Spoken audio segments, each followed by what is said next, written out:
বর্তমান সবকটা খালে অবৈধভাবে দখল করে আছে মানুষ, এবং তারা বর্তমান খালগুলো কোনো পানি নিষ্কাশন বা পরিষ্কারও করে না। এই জন্য সমস্ত জায়গায় ড্রেনেজ জ্যাম হয়ে আছে, ময়লা আছে, আর পানি নামার কোনো অপশন নাই। এই জন্য খালগুলো বন্ধ থাকার কারণে আমাদের বর্তমান শহরে আমরা চলাফেরা করতে অনেক দুর্ভোগ পোহাতে হচ্ছে।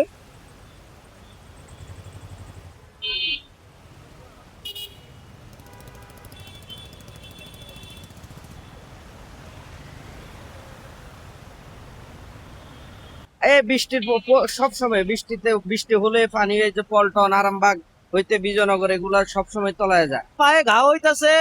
যে পানি, নোংরা পানি আইতাছে, এটি সমস্যা, যাত্রী উঠে না নাটে না, গাড়ি নিয়ে কাতি কুতি কোনো ভাঙ্গা চূড়া এটি হয়।